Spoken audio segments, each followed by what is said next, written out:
सिद्धेश्वर महादेव मंदिर राजेंद्र नगर नंदी चौक में पितरों की शांति कामना हेतु आप हम सभी श्रीमद् भागवत गीता को श्रवण कर रहे हैं। महाराज आज श्रीमद् भागवत गीता के 13वें अध्याय के महामात्य को श्रवण करते हैं। महाराज श्रीमद् नारायण जी बोले, हे लक्ष्मी, अब 13वें अध्याय के महामात्य को ध्यान पूर्वक सुनो। दक्षिण देश में हरि नाम नगर था।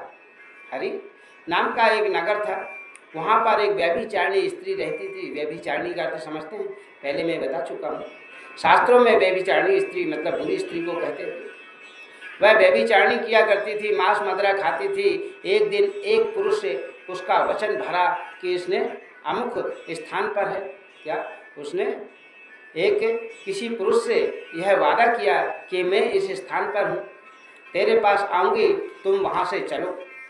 वह पुरुष किसी और वन में चला गया और वह स्त्री उसे ढूंढती ढूंढती हैरान हो गई, पर वह मनुष्य ना मिला।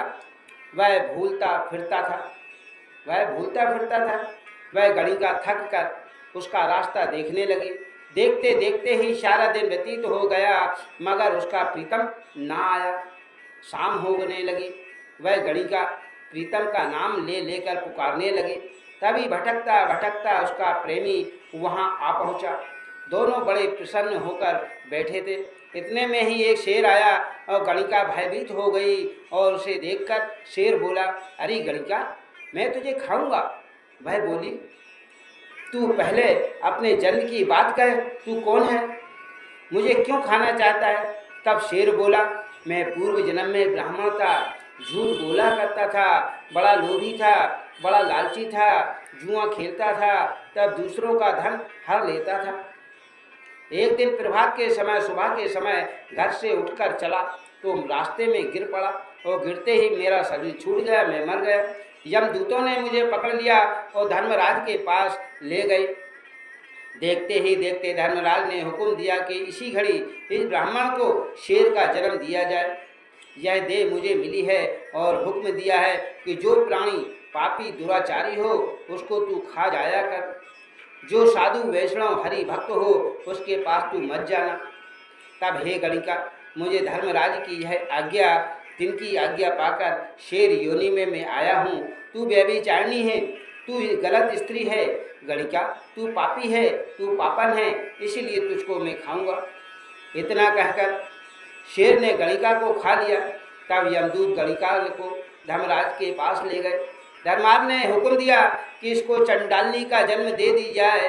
तब नारायण जी कहते हैं, हे लक्ष्मी, उसने गणिका की देह को त्याग कर चंडालनी की देह को पाया। कई दिन बीत गए। एक दिन वह नर्मदा नदी के तट पर घूम रही थी तो वहाँ उसने क्या देखा कि एक साधु गीता जी के 13वें अध्याय का पाठ कर रहा है।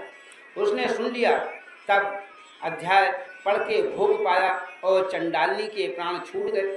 सिर्फ 13वें अध्याय को श्रवण करने मात्र से, सुनने मात्र से उसको मुक्ति प्राप्त हुई, उसके प्राण छूट गए और देवदेही को पाई। महाराज आकाश से एक विमान आया, इस पर बैठकर वैकुंठ को वह चली गई।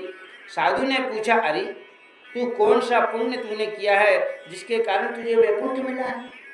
चंडालिनी ने कहा, हे संत जी, इस पाठ को श्रवण कर मैं, जो आप पाठ कर रहे थे उसको सुनकर मैं देवलोक को चली हूँ। तब पार्षदों ने कहा, पार्षदों को कहो और कहा कि कोई ऐसा काम करो, कोई जिस शेर ने मुझे पूर्व गणिका के जन्म से खाया था उसको भी साथ ले चलो। क्या उसको भी साथ में ले चलो।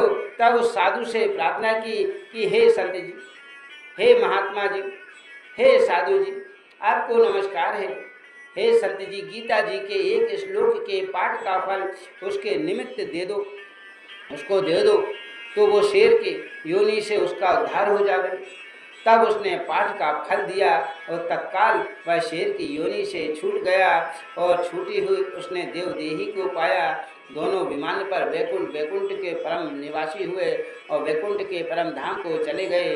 तब श्री नारायण जी ने कहा, हे लक्ष्मी जी, 13वें अध्याय के महामात्य प्रीति साथ पढ़ने की बात का कुछ फल कहा नहीं जाता। 13वें अध्याय का इतना बड़ा पुण्य है, फल है कि कुछ कहा नहीं जाता। अनजाने में भी पढ़े तो भी मेरे परम धाम को प्राप्त होता है। बोलिए श्रीमन नारायण भगवान की जय।